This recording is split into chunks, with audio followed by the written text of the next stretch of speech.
Hey guys, it's Ethan from Zimmer Labs, and I am here to do a video today on this Ascend saber by Genesis Custom Sabers. This is for Duncan. Duncan ordered this and a Corbanth LS6. They are going to be for him and for a buddy of his for a wedding gift. So really awesome, thoughtful gift.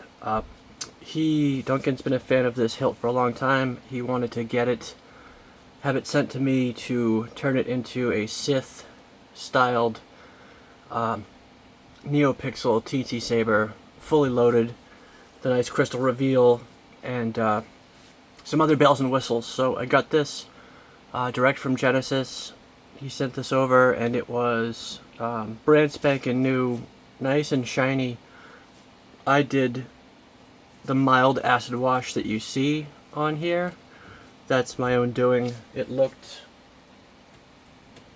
like that when I got it, so super shiny. It's not a huge difference, but as you can see, just in the cracks, there's just, it looks like a little bit of use. Duncan, this is your first. My first question for you is that good, or do you want me to go a bit more heavy duty? We can do, let's see, we can do some acid etching like this, where we put an actual design into the metal and burn away some of the rest so that it leaves a design behind, like these swords that you see here, like these hilts, like this guy. All of these are good examples of acid etching. This one's fun. And then the other option is I can do some further acid washing, which is just more of a scarification, less designing, but just more blackening. It looks like it's, you know, carbon scoring or just use, that kind of thing. So let me know what you think. I know you said you wanted it. The idea here is to make this look like it's been around for a couple decades, in and out of some light saber dueling, you know, in and out of Coruscant or wherever, just getting its ass kicked. But I didn't want to overdo it without talking to Duncan first, so this is where she stands right now. Let's get into it real quick. I did a Teensysaber, of course, it's a V3.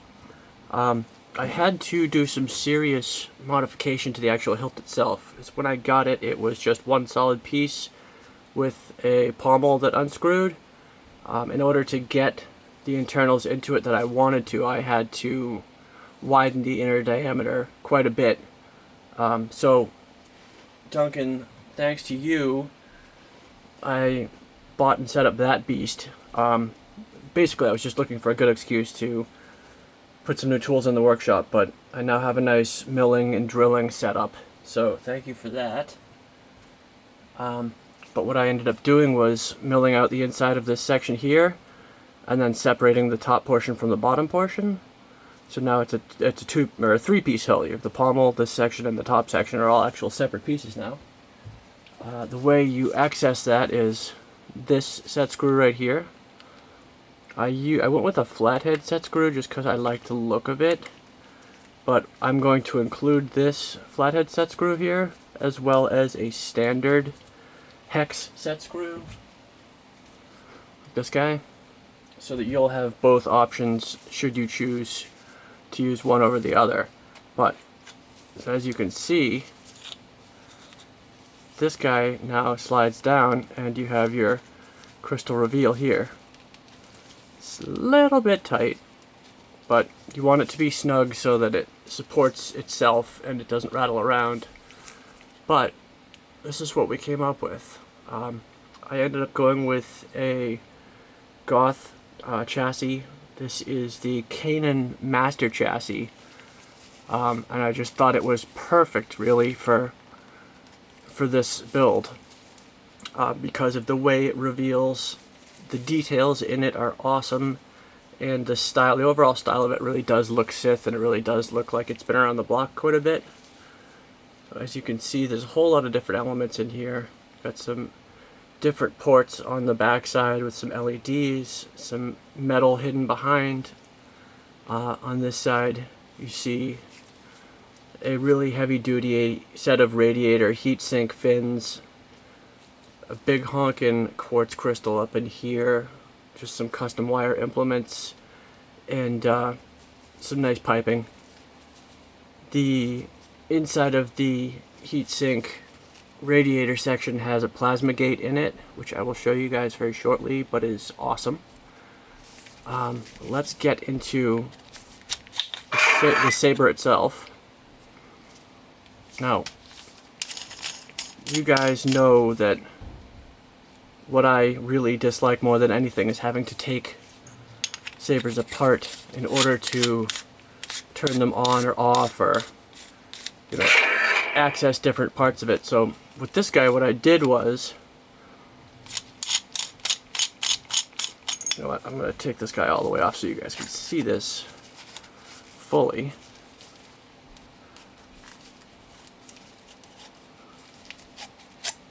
There we go, here's the full reveal. Nice heavy duty 18650 lithium battery in here.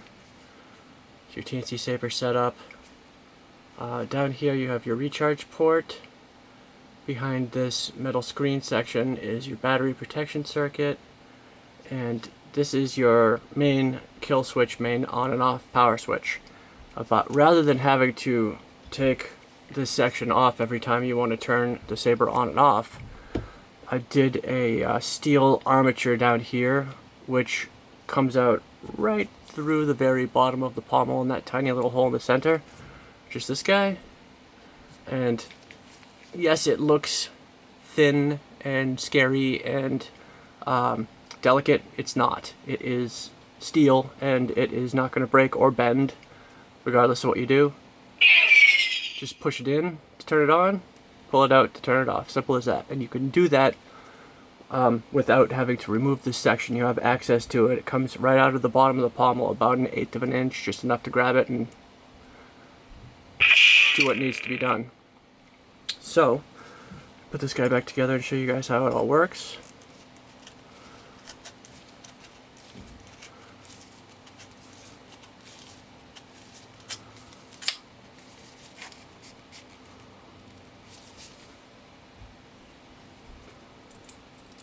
Put that set screw back in there.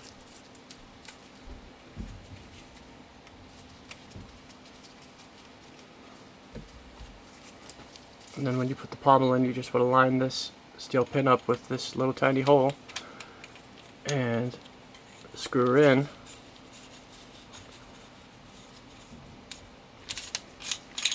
And of course right now it's not quite lining up, but I will obviously get that squared away so it's perfectly lined up for you before I send her out.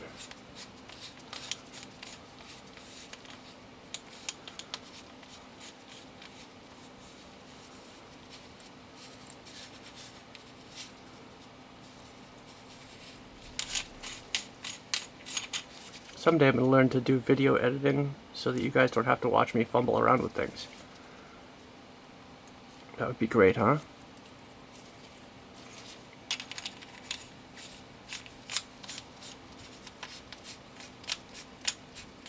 Okay, perfect. But now it's lined up so it just comes right out when you screw it in. As you can see, it really isn't much. See that little tiny guy just barely sticking out there?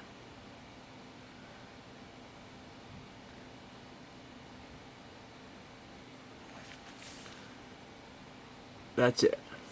And you can simply just grab it and pull. When it's out that far, that's the off position. So it's not sticking out far enough that you have to worry about hitting it off anything or bending it or dinging it or whatever. And even if you did, like I said, it's steel, so it's not a problem. But to turn it on, you literally just push it in. The next thing to show you guys is this little section here did not have any LED or anything going on inside of it, but it certainly appeared like it was supposed to. So obviously that was one of my first things that I wanted to do, was to put something in there. So I put Neopixel back behind it, and I programmed it so that it's a battery indicator. It is also running parallel with the plasma gate, so the plasma gate is also a battery indicator. What that means is, based on the color of this light right here, you know how your battery's doing. Because this is a Sith saber, I reprogrammed the light to have a appropriate set of colors. So bright red is a full battery. You know, bright red usually means your battery's dying, but not on this guy. Bright red is a full battery. Then it goes orange down to yellow down to white, and when it hits white, that means you are very, very low. So the more red it is, the higher your battery is, the better. The more washed out towards white it gets, you're getting to a point where you want to recharge it.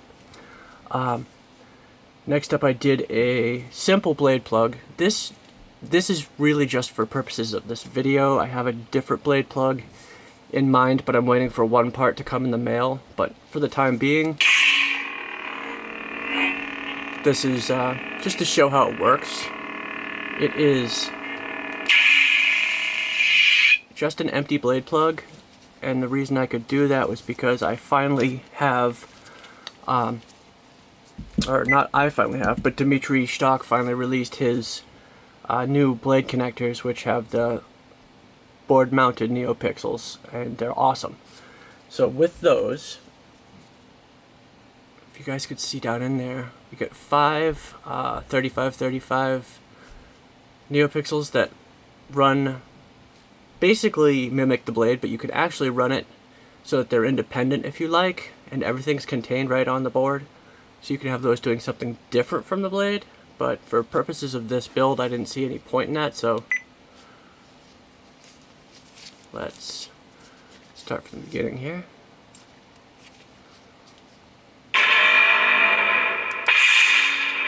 So as soon as you turn it on, those guys fire right up, which means that when you put your blade plug in,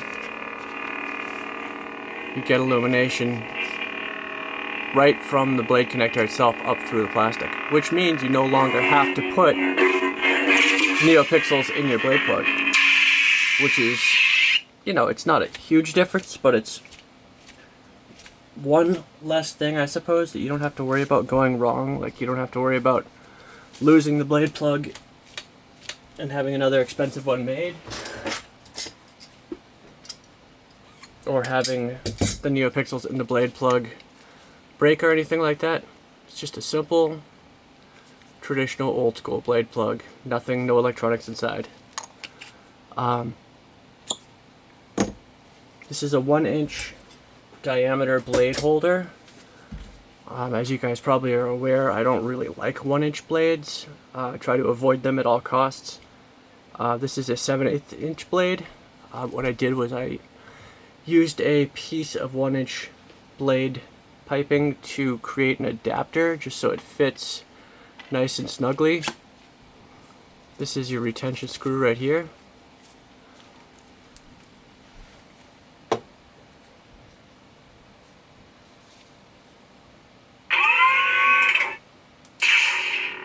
So the first blade in your preset array is a nice bright red with a white flash on clash, or flash burst. Nice slow retraction, that is Swarm as your sound font. And it is all set up, programmed with smooth swing.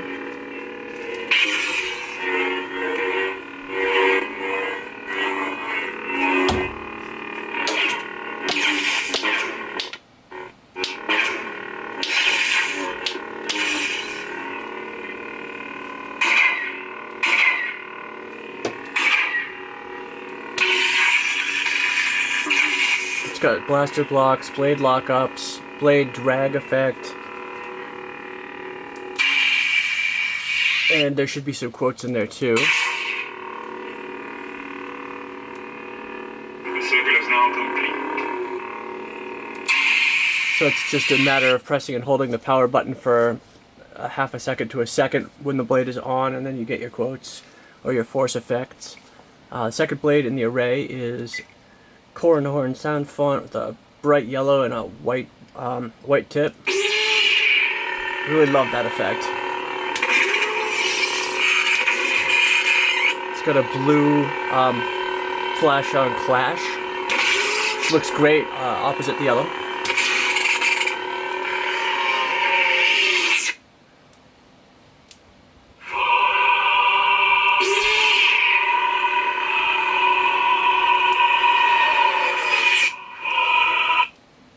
Every blade has its own preset soundtrack. Third blade is the Tron blade in red.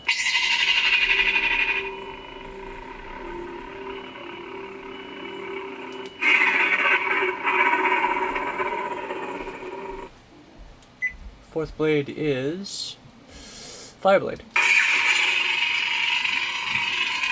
This has got K, Sith's awesome crossguard smooth swing sound font.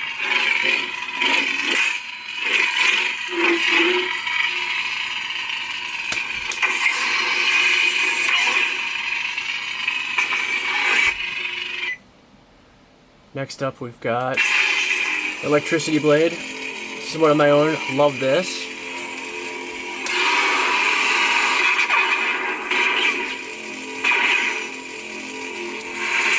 And that's Desolation 2 as your sound font. Next up is a red strobe blade. Then a white strobe blade. Then standard colors, we've got blue with a white spark or a white flash to begin with. Do it again for you.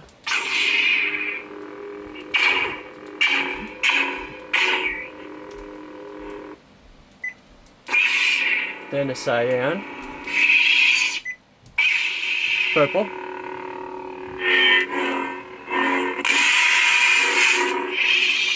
And I think they all, yeah, well no, they definitely all are smooth swing. I think this is, yeah, that's a Mace sound font. The cyan is a Return of the Jedi sound font. Another Return of the Jedi sound font for the bright green. It's called Sentinel. It's one of my favorites.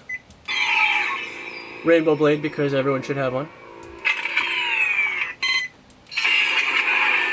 This is the Unicorn blade, which is like a rainbow blade and a Tron blade crossed on crack. And it just runs through every color, ramping through it. The nice slow fire up and down.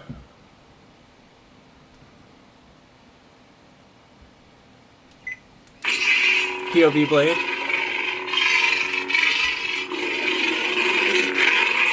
I'm pretty sure that that is the Sigil sound font. But it could be Durin Fire maybe also. But it's pretty badass. Lastly, last blade is your battery indicator. And like I said, it's full and it's bright red. So don't sweat the color being red, that's a good thing. One more and we're back to the beginning again. Now I will pop this guy out real quick and run through the crystal chamber a bit, just so you guys can see that. And it's a pretty easy access. It's just the one screw, and then just kind of twist and slide.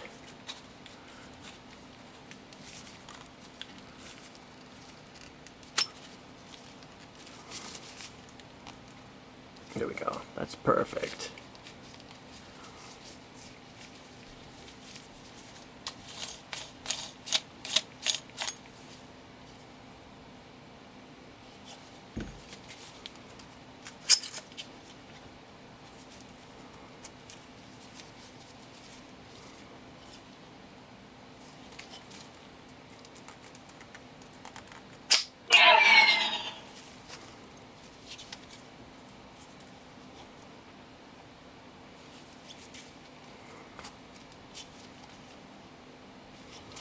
I need to realign that metal pin a tiny bit because it's turning itself off when I pull the hilt down, which is obviously not going to work because then you can't see crystal chamber.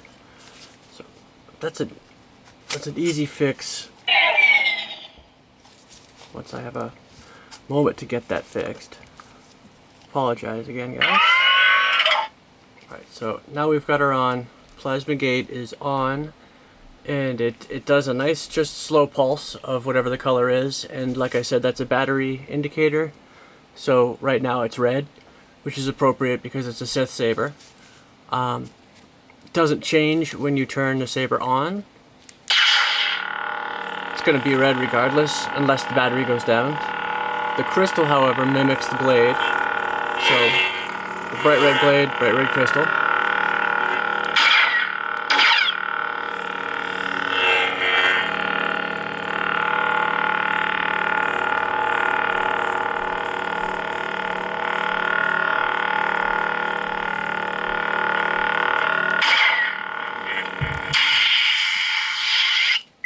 Next up is yellow.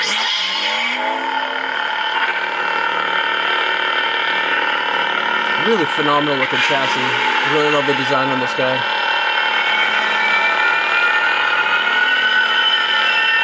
It's like wide open basically, so you really get to see the crystal from any angle.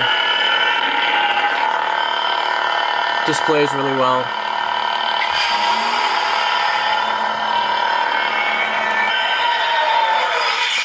And the whole thing is really just consistent from top to bottom, which is something that I was worried about, so I'm glad it worked out well.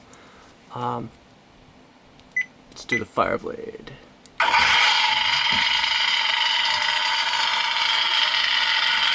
Crystal looks really nice, illuminates really well.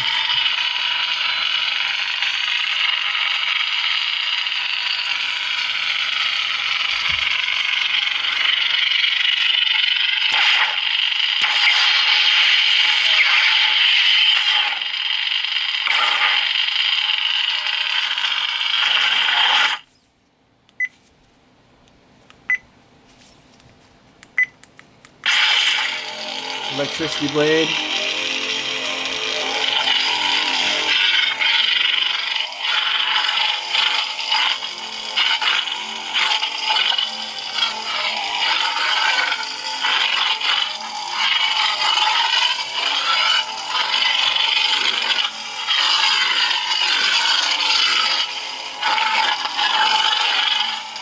It's a smooth swing effect showing off right there.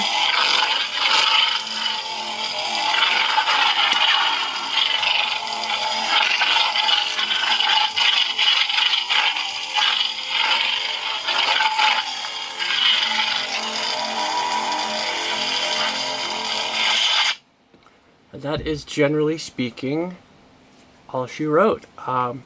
Let me know what you think, Duncan. Let me know what you think about the overall level of weathering going on. Like I said, I really didn't want to overdo it until I heard from you. So let me know if you're happy with the way it is now. It looks just nice and lightly used at this point. No gouges or dings or anything like that. Just a mild wash. But I can stone wash it, I can acid wash it, I can acid etch it, I can put it in a bag of wrenches and throw it down the stairs. Whatever you think sounds good, whatever level of real weathering you want on it, just let me know. And these guys, both of your sabers are ready to go out the door. So whenever this guy is finalized and you tell me we're good on this one, then I will send them both out and you will be ready to go. Thank you guys all for watching. Big shout out to Dimitri Stock for the fantastic blade connectors. To Goth 3D Chassis for the kick-ass chassis design. And to Rob at Genesis Custom Sabers for a beautiful hilt. And thank you guys for watching.